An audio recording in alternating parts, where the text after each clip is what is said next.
안녕하세요. 센터마우스 손민수 과장입니다. 오늘은 발코니 확장 공사에 대해서 조금 간략하게 한번 소개를 드려볼까 합니다. 흔히들 발코니 확장이라고 하면은 되게 쉽게 생각하시는 부분이 많으세요. 그리고 문제점으로 추운 거를 제일 많이 얘기를 하시는 것 같아요. 추운 부분이 많다라고 하는데 과연 발코니 확장을 하면 꼭 추울 수밖에 없는 건지, 그리고 발코니 공사, 확장 공사를 하실 때 주의를 하실 부분, 이런 점은 꼭 신경을 쓰셨으면 좋겠다. 그리고 이런 것까지는 꼭 하셔야 된다 라는 필수 조건이라든지 아니면 필요 사항들, 이런 것들을 한번 짧게 설명을 드리도록 하겠습니다. 먼저 발코니 확장 공사라고 하면은 대부분 다들 아시겠지만은 뭐 거실이라든지 주방 또는 각 방, 안방이라든지 침실 쪽에 있는 베란다 쪽을 확장을 하는 내용인데요. 확장 공사라고 하는 게 단순히 실내 공간이 조금 넓어지는 거라고 생각을 하시는 게 가장 조금 편하실 것 같습니다.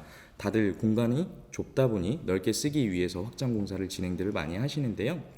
이 확장 공사를 하게 됐을 때는 단순히 공간만 넓어지는 게 아니라 난방과 단열이 되지 않는 실외, 같은 공간이 실내처럼 난방과 단열이 되어지는 게 가장 큰 포인트라고 생각을 하시면 좋을 것 같아요. 그러다 보니 일반적으로 보편적인 공사보다는 조금 더 금액대가 많이 들어가는 부분도 있고, 그리고 공사를 하는 내용에 따라서 이게 작업 소요일이라든지 아니면 금액적인 부분이 좀 달라지는 거는 있을 것 같습니다.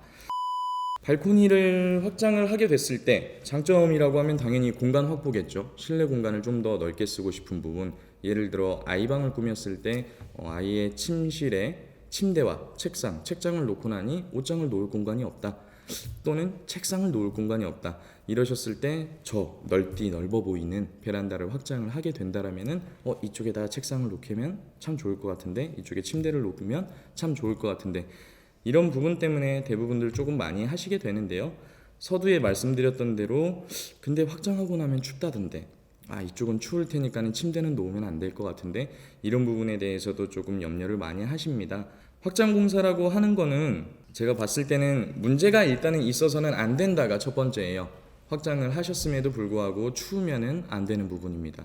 근데 왜 추운지를 가만히 생각을 해보면 조금 더 확장 공사를 할 때 세심하게 공사를 하지 아니한 부분들이 가장 큰 문제점으로 좀 많이 발견이 되고 있어요. 아예 비확장되어져 있는 공간을 확장을 했을 때 그런 경우도 있지만은 이미 한번 확장이 되어져 있는 공간인데 이 공간이 춥다라고 해서 새로 다시 한번 더 철거를 하고 공사를 할 때 확인을 해보면은 대부분 바닥 난방 배관이 좀 촘촘하지 않게 되어져 있다거나, 아니면은 단열재를 조금 무조건 얇다라고 추운 것만은 아닌데 단열재를 조금 소홀하게 했다든지, 아니면은 단열재가 공간에 딱 맞춰서 들어갈 수는 없거든요. 공간에 맞춰서 들어가되 분명하게 빈틈이 생기게 되는데 이 빈틈 부분을 확실하게 좀 채워주고 메꿔주고 바람 하나 새 공간이 없게끔 공사를 해서 마무리를 했는지, 이런 부분을 위주로 보게 되면은 솔직히 조금 아쉬운 부분들이 많아요. 그러다 보니 이미 큰 돈을 들여서 한번 확장 공사를 하셨음에도 불구하고 다시 그 부분에 대해서 재공사를 하시는 경우가 덜어 있거든요. 그러다 보니 그런 부분을 조금 신경을 써주셨으면 좋을 것 같습니다. 저희가 베란다 확장 공사라고 하는 게 순서적으로 한번 생각을 해보면 어떻게 공사가 진행이 되어지고 그 다음에 이 공사가 어떻게 해야 확장 공사가 제대로 한 것인지, 이런 것들을 간단하게 좀 체크를 해보실 수가 있을 것 같은데요. 보통은 실내 공간, 침실과 베란다 공간 그 사이에 분합창이라고 불리는 샤시를 먼저 제거를 합니다. 그리고 실내 공간과 베란다 쪽에 바닥의 높이 자체는 좀 다르거든요. 이 부분을 높이를 동일하게 맞춰줘야 같은 공간으로서의 좀 활용도가 높아지게 될 텐데, 그러기 위해서는 기존에 타일이 깔려져 있는 베란다 바닥 쪽을 저희가 철거를 먼저 진행을 합니다. 철거를 하고 난 뒤 실내 공간에서 이미 돌고져 있는 보일러 배관 중에서 일부를 끊어요. 그래서 그 부분에서 베란다 쪽으로 이렇게 감아주면서 베란다 쪽에 난방 배관이 조금 이어지게 되는데, 그때 조금 주의를 해주셨으면 또는 신경을 써주셨으면 하는 부분이 외벽 쪽이잖아요. 베란다 바깥은 외벽 쪽 같은 경우는 너무 외벽하고 멀리 보일러 배관이 이렇게 깔리게 되면은 그쪽 부분에서 생각보다 좀 결로라든지 이런 부분에 문제가 많이 생기실 수가 있어요. 그래서 좀 벽 쪽에 최대한 좀 가깝게 해서 한번 보일러 배관을 설치를 해주신다라든지, 그 다음에 그 보일러 배관, 엑셀 파이프, 엑셀 배관 한 번 해봐야 금액 그렇게 안 비싸거든요. 조금 더 촘촘하게, 간격적으로는 좀 더 촘촘하게 해주시면 좋지 않을까 싶습니다. 그렇게 보일러 배관을 깔고 나면은 그 부분을 다시 미장을 하게 돼요. 뭐 일반적으로 기계까지 사용을 하지는 않습니다. 공간이 넓지가 않다 보니 대부분 손미장으로 하게 되는데, 이 미장 같은 경우도 작업을 하시는 분들에 따라서 바닥면에 이제 수평도죠. 예를 들어서 이쪽은 낮고 저쪽은 높아진다, 이런 게 좀 없게 하려면은 그래도 조금 미장을 잘 하시는 분들을 섭외하시는 것도 중요하시겠죠.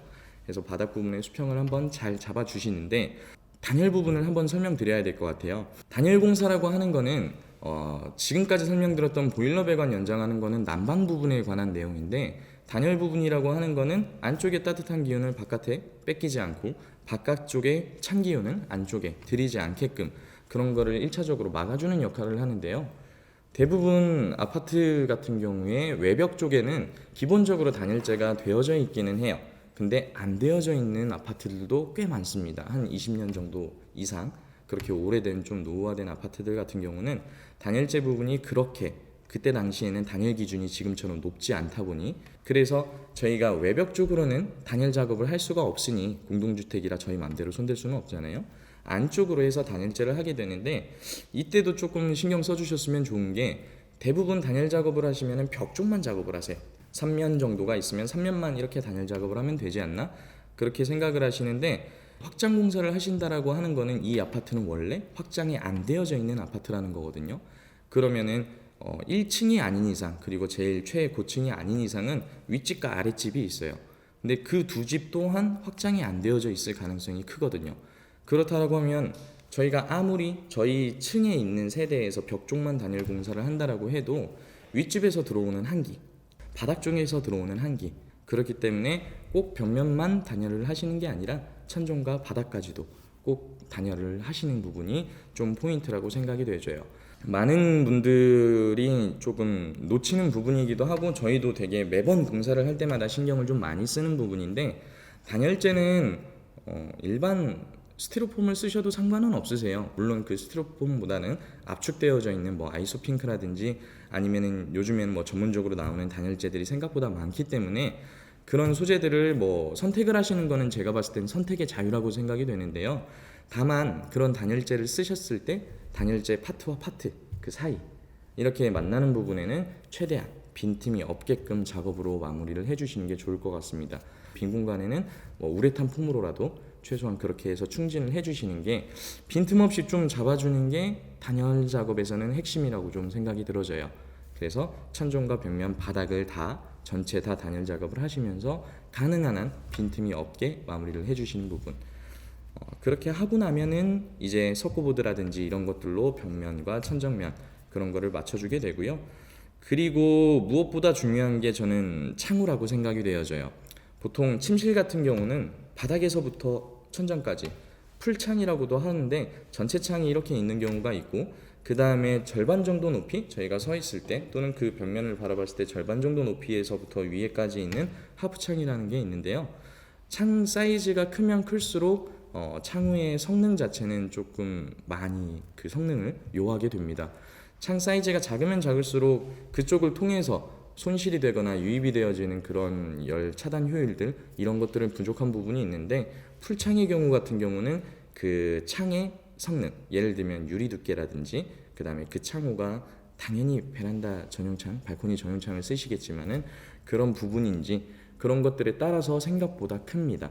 제가 지금 쭉 침실을 예로 들어서 말씀드리지만은 지금 한번 확장 공사를 생각하시는 분들이 지금 확장 공사를 해야 되는 집에 가셔서 한번 보시게 되면 방보다는 거실 쪽이 대부분 다 창 사이즈가 크거든요. 그 벽면을 100이라고 했을 때 대부분 뭐 80%, 85% 이상, 90% 정도가 샤시로 되어져 있습니다.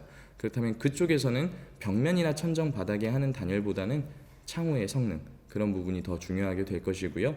베란다 창 정도는 로이 유리, 다른 데는 안 쓰시더라도 베란다 창 정도는 로이 유리를 적용시켜 주시면 좋고, 로이 유리가 아니라고 할지라도 기본적으로 22mm는 요즘에 완전 기본이 돼버린 것 같아요.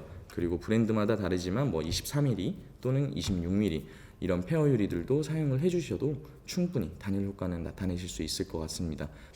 저희는 오늘 이 정도로 해서 마무리를 한번 해보도록 하겠습니다. 그리고 제가 오늘 이렇게 짧게 말씀드린 이 내용들이 많은 도움이 되셨다라면은 구독과 좋아요 이렇게 한번 해주시면 저희한테 큰 힘이 되어지니까요.